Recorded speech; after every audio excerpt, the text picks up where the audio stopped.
Bienvenue à toi, au bon retour sur ma chaîne, je m'appelle Océane et je t'aide ici à éveiller ton pouvoir intérieur pour que tu puisses réaliser la vie de tes rêves. Dans cette vidéo, je t'offre une lecture de la traduction d'une conférence de Neville Goddard de 1933 qui s'intitule « Se parler à soi-même crée notre réalité ». Cette traduction a été faite par François de Saintonge, auteur du site serenise.org. Je te souhaite une très bonne écoute. Se parler à soi-même crée notre réalité. Nous parler est une habitude à laquelle tout le monde s'abandonne. Nous ne pourrions pas plus cesser de nous parler que nous pourrions cesser de manger et de boire. La seule chose que nous pouvons faire est de contrôler la nature et la direction de nos conversations intérieures. La plupart d'entre nous ignorent totalement le fait que nos conversations intérieures sont la cause des circonstances dans nos vies. Il est dit que tel un homme pense, tel il est. Mais savons-nous que ce à quoi un homme pense suit les rails qui ont été posés par ses propres conversations intérieures? Pour faire dévier les rails auxquels il est attaché dans la direction où il voudrait s'en aller, l'homme doit se détourner de ses anciennes conversations, ce que la Bible appelle le vieil homme, en renouvelant son esprit. Parler est l'imagerie de l'esprit. Ainsi, pour changer l'état de l'esprit, il faut d'abord changer sa manière de parler. Parler veut dire toutes ces conversations mentales que nous entretenons avec nous-mêmes, dans notre tête. Le monde est un cercle magique de transformation mentale aux possibilités infinies, car il existe un nombre infini de conversations mentales possibles. Lorsque l'homme découvre le pouvoir créateur de la conversation intérieure, il découvre sa fonction et sa mission dans la vie. C'est avec cela qu'il pourra agir avec dessein. Sans cette connaissance, il agit inconsciemment. Tout ce qui arrive est une manifestation des conversations mentales qui ont cours en nous, à notre insu. Mais en tant qu'êtres civilisés, nous devons en prendre conscience et agir avec dessein. La conversation mentale d'un homme attire sa vie. Tant qu'il n'y a pas de changement dans sa conversation intérieure, son histoire personnelle demeure la même. Tenter de changer le monde sans avoir d'abord changé notre conversation interne va à l'encontre de la nature même des choses, de la création. L'homme continue de tourner en rond dans ce même cercle de déception et d'infortune, car il ne perçoit pas que cela est le résultat de ses propres conversations internes, croyant plutôt qu'elles sont causées par les autres. Cela peut sembler être tiré par les cheveux, mais ce principe fait bel et bien l'objet de recherches et d'expérimentations scientifiques de nos jours. La formule de cette science qui étudie l'effet des mots sur la réalité objective n'est pas moins prouvable que la formule écrite par un chimiste. Une jeune femme m'a un jour parlé des difficultés qu'elle éprouvait à travailler avec son employeur. Elle était convaincue qu'il critiquait et rejetait injustement tout ce qu'elle faisait avec bonne volonté. Après avoir écouté son histoire, je lui ai expliqué que sa conviction que l'employeur était injuste était un signe évident qu'elle avait elle-même besoin d'un nouveau sujet de conversation. Il n'y avait aucun doute qu'elle argumentait mentalement avec son employeur, car les autres ne sont qu'un écho de ce que nous nous chuchotons en secret. Et elle avoua qu'en effet, elle argumentait mentalement avec lui toute la journée. Lorsqu'elle s'est rendue compte de ce qu'elle était en train de faire, elle accepta de changer ses conversations internes avec son employeur. Elle imaginait qu'il la félicitait pour son bon travail, et qu'en retour, qu'elle le remerciait pour sa reconnaissance et sa gentillesse. Avec émerveillement, elle s'est vite rendue compte que c'est sa propre attitude qui lui occasionnait ces déboires. Et le comportement de son employeur a basculé. Tout était vraiment l'écho de ses conversations mentales avec lui. Il m'arrive rarement d'observer une personne sans me demander quelle sorte de conversation entretient-elle. À quelle menace imminente songe-t-elle? Nous devons commencer à mener nos vies de manière consciente, car c'est là où réside la solution à tous nos problèmes. Le deuxième homme, le Seigneur en chacun de nous, tente de devenir conscient de lui-même, dans la chair, de sorte qu'il pourra s'occuper des affaires du Père. Quelles affaires? Imiter son Père, de devenir un maître du Verbe, maître de son discours interne, de manière à façonner notre monde à la ressemblance du royaume de l'amour. Le prophète a dit « Soyez donc les imitateurs de Dieu, comme des enfants bien-aimés. » Éphésiens 5.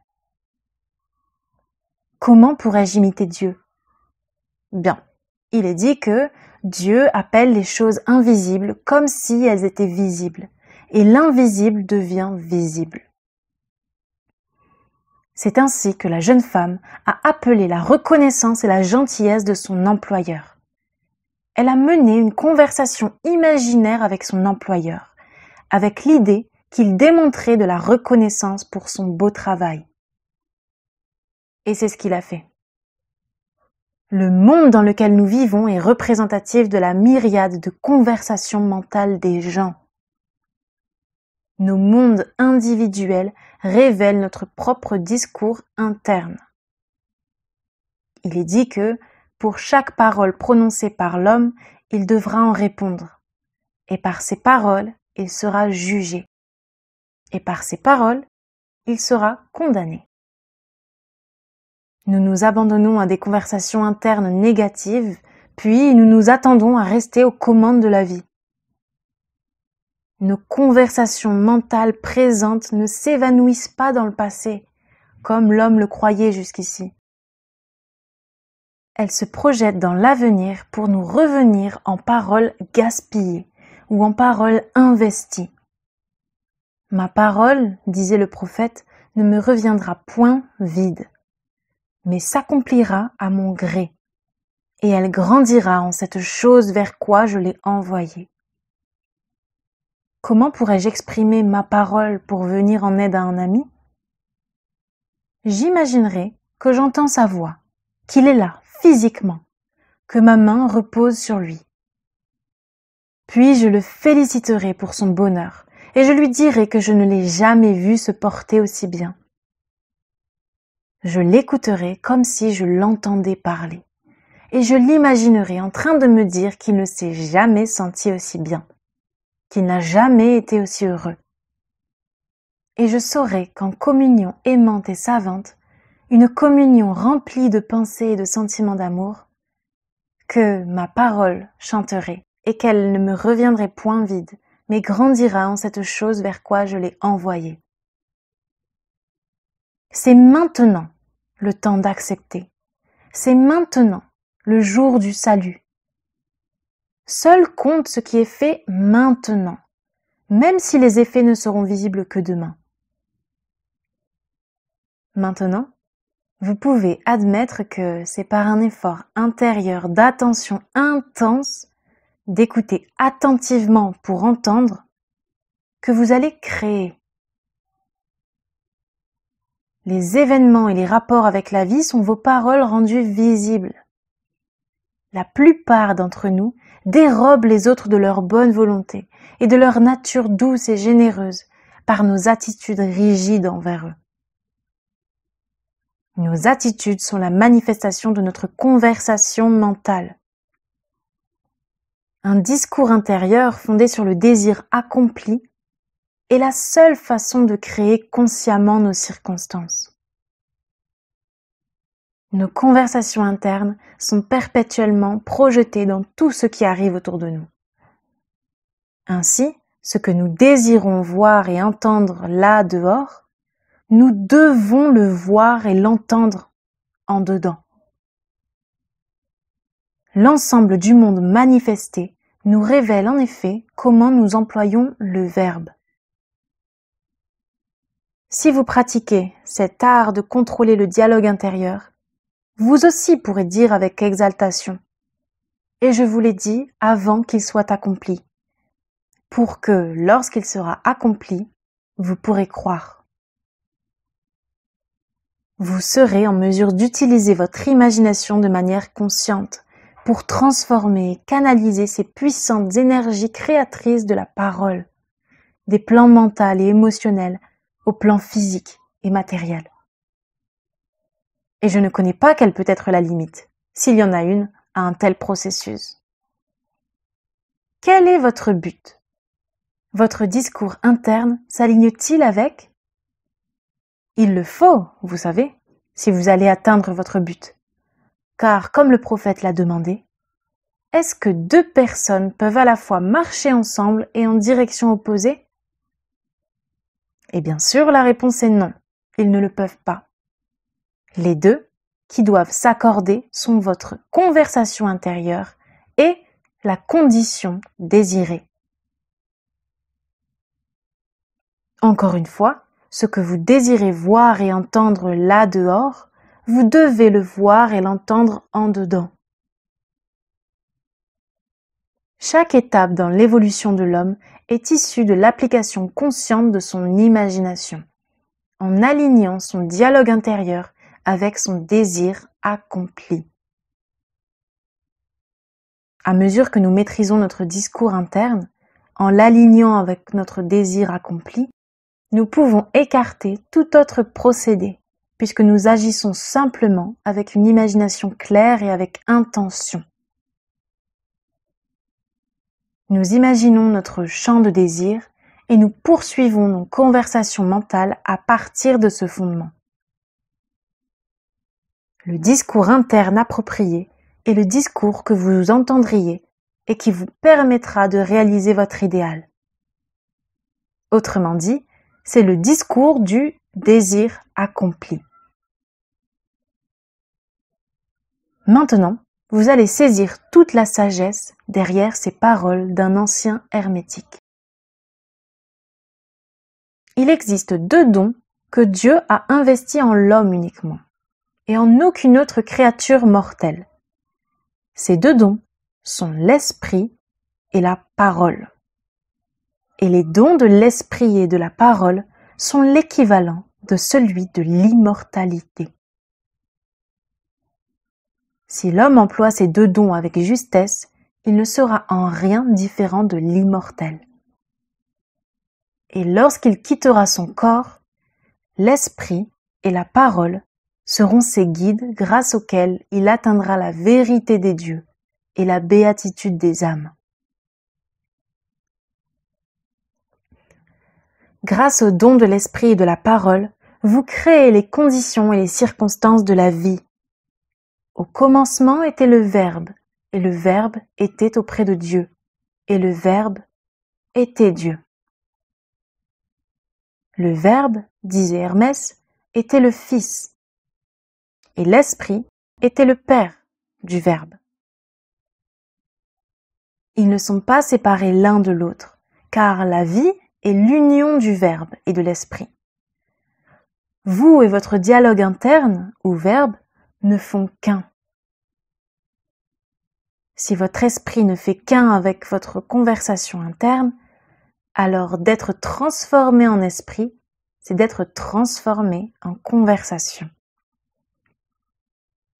Cela fut un éclair de profonde perception qui a conduit saint Paul à écrire « Il vous faut abandonner votre premier genre de vie et dépouiller le vieil homme, qui va en se corrompant au fil des convoitises décevantes, pour vous renouveler par une transformation spirituelle de votre jugement, et revêtir l'homme nouveau qui a été créé selon Dieu.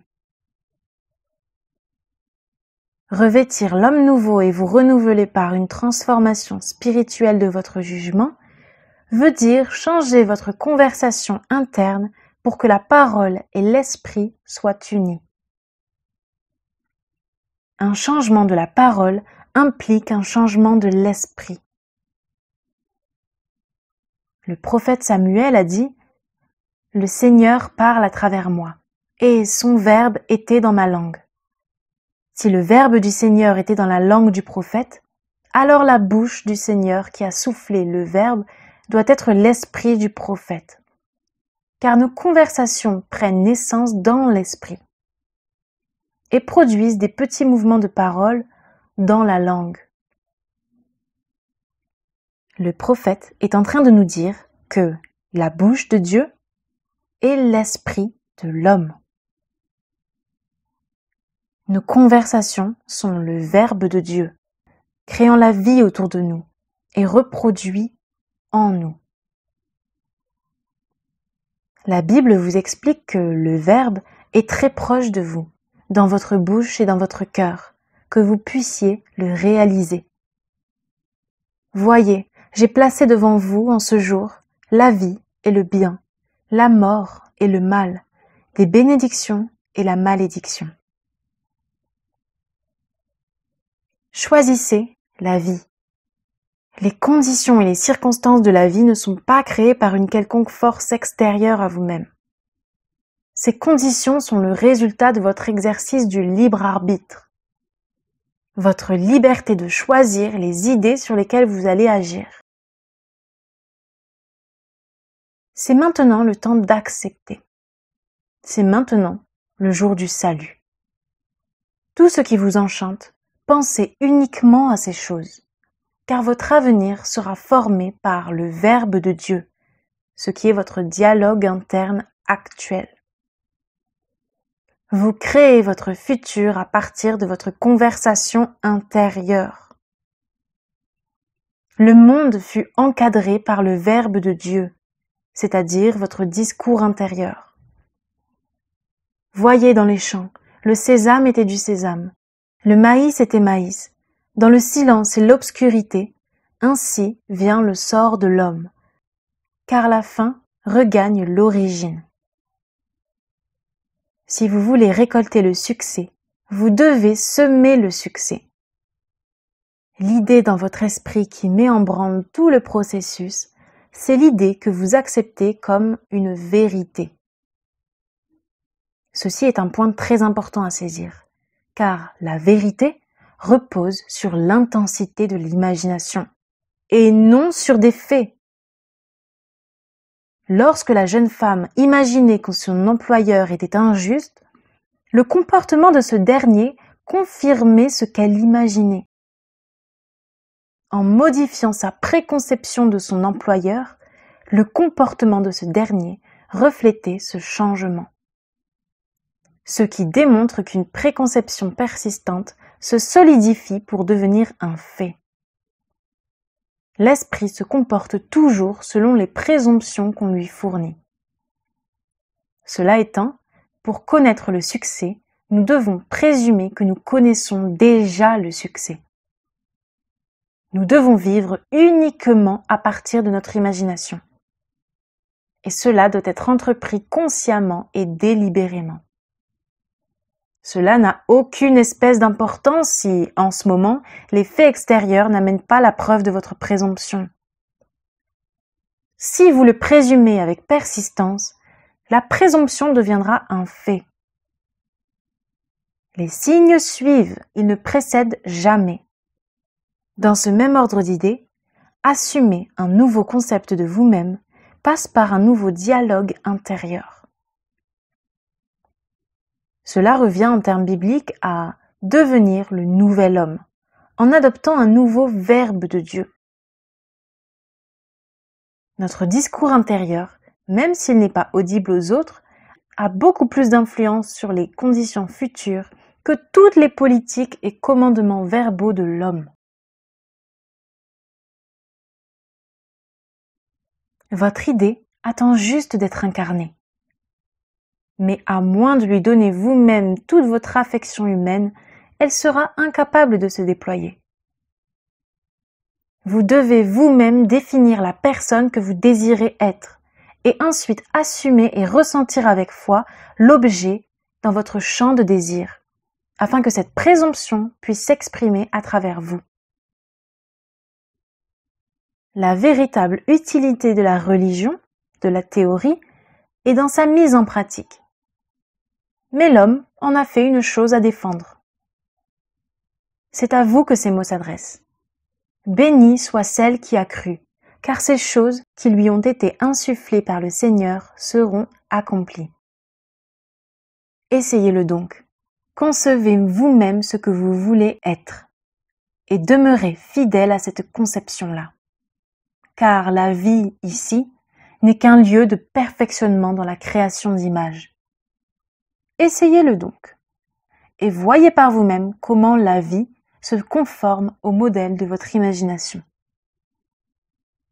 Tout ce qui existe en ce monde est une démonstration de l'usage ou de l'abus du bavardage intérieur de l'homme. Les discours internes négatifs, surtout ceux axés sur le mal et l'envie, sont les précurseurs des futurs champs de bataille et des pénitences de ce monde. C'est par habitude que l'homme a développé son affection secrète pour ces conversations internes négatives. C'est ainsi qu'il va justifier la chance ou la malchance, qu'il va critiquer ses voisins, qu'il va jubiler sur la détresse chez les autres, et en général, qu'il va déverser son venin sur tout et tous. Un tel abus du verbe perpétue la violence dans le monde. La transformation de soi nous appelle à méditer sur une phrase donnée. Une phrase qui sous-entend que notre idéal est réalisé. Et nous devons l'affirmer, encore et encore et encore, jusqu'à en être intérieurement bouleversé par sa teneur, jusqu'à en être totalement possédé. Devenez inébranlable à l'égard de vos conversations internes et de vos nobles convictions profondes. Rien ne peut vous en dérober, rien ne saurait les empêcher de devenir de faits concrets, à part vous-même. Toute chose est générée à partir de votre imagination, du Verbe de Dieu, qui est votre propre conversation intérieure. Et chacune de ces imaginations récoltera les paroles mêmes, le résultat, qui auront été prononcées intérieurement ou semées. Le grand secret de la réussite est la maîtrise de nos conversations internes, fondées sur le désir accompli. Le seul prix à payer pour atteindre cette réussite est de laisser tomber ces anciennes conversations internes qui appartiennent au vieil homme, celui qui échoue. Le temps est venu pour beaucoup d'entre nous de prendre en main la création de paradis sur terre, de consciemment et volontairement faire usage de notre imagination pour entendre et dire intérieurement uniquement ces choses qui sont en harmonie avec notre idéal et qui permettra d'actualiser ce paradis sur terre. À chaque fois que nous appliquons avec amour notre imagination au bénéfice d'une autre personne, nous devenons littéralement un représentant de Dieu auprès de cette personne. Utilisez toujours votre imagination avec maîtrise, en tant qu'acteur et non en tant que spectateur. Vous transformez de l'énergie, des plans mental et émotionnels au plan physique et matériel. Élargissez votre perception. Imaginez, regardez ce que vous voulez voir. Imaginez que vous entendez ce que vous voulez entendre et que vous touchez ce que vous voulez toucher. Faites cela consciemment et avec intensité. Donnez à cet état imaginaire toute la saveur et les sensations de la nouvelle réalité. Continuez à faire cela jusqu'à faire remonter en vous un sentiment d'accomplissement et la sensation d'être pleinement satisfait. Voilà comment utiliser l'imagination de manière active et délibérée, au lieu d'accepter les apparences d'une manière passive et incontrôlée. C'est par cette utilisation active et volontaire de l'imagination que ce fameux deuxième homme, le Seigneur du ciel, s'éveille en l'homme. Les hommes considèrent l'imagination comme une chose farfelue, ou encore comme une faculté épuisante et pénible. Mais en fait, c'est littéralement le portail de la réalité. L'imagination est le chemin vers l'état désiré. Elle est la vérité de l'état désiré. Et elle est la vie de cet état désiré. Si vous arrivez à saisir cela pleinement, alors vous comprenez que tout ce que vous faites dans votre imagination est la seule chose qui a de l'importance. Dans ce manège de notre imagination se déroule perpétuellement notre mélodrame de la vie. Nous pouvons, au moyen d'un usage actif et délibéré de l'imagination, tendre la main à un ami désespéré, se trouvant à des milliers de kilomètres de nous, et porter santé et prospérité aux lèvres desséchées de son âme. Voilà le chemin vers tout ce qui est créé en ce monde. Comment pourrait-il en être autrement que par des moyens qui vont au-delà de nos limitations charnelles ? Mais l'imagination exige que nous vivions nos rêves dans le présent, car ce portail du présent est la somme de tous les temps. Imaginez là-bas comme étant ici, et plus tard comme étant maintenant. Essayez. Vous saurez si vous avez réussi à faire d'un rêve futur un fait dans le présent en observant votre dialogue intérieur et comment vous vous sentez. Si vous êtes en train de dire intérieurement ce que vous exprimeriez de manière audible, comme si vous étiez physiquement présent et en train de vous déplacer dans ce rêve futur, alors vous avez réussi. De plus, vous pouvez prophétiser à partir de ces conversations internes et des sensations qu'elles éveillent en vous, de quoi aura l'air votre avenir. Car seul un pouvoir habite le prophète, celui de l'imagination, la vision divine. Tout ce que nous rencontrons est notre verbe rendu visible. Et la raison pour laquelle nous ne comprenons pas ce qui nous arrive est due au fait que nous ne reconnaissons pas la force de nos propres conversations internes et les sentiments qu'ils suscitent en nous. Si nous n'aimons pas ce qui nous arrive, c'est le signe indéniable qu'il est grand temps de changer de régime mental. Car il est dit que l'homme ne vit pas uniquement de pain, mais encore de chaque parole qui provient de la bouche de Dieu. Ayant maintenant découvert que la bouche de Dieu est l'esprit de l'homme, un esprit animé par des mots ou le discours interne, nous devrions veiller à introduire exclusivement des pensées nobles et d'affection. Car c'est par nos paroles et notre dialogue interne que nous bâtissons notre monde. Puisse la main divine et aimante hisser votre faim et votre soif pour tout ce qui est noble et de bon goût. Et que votre esprit s'affame lorsque vous osez tendre votre main vers une coupe que l'amour n'a pas remplie, ou vers un bol que l'amour n'a pas béni. Que vous n'ayez plus jamais à vous dire « Qu'ai-je dit, qu'ai-je fait, ô tout-puissant Verbe humain ?»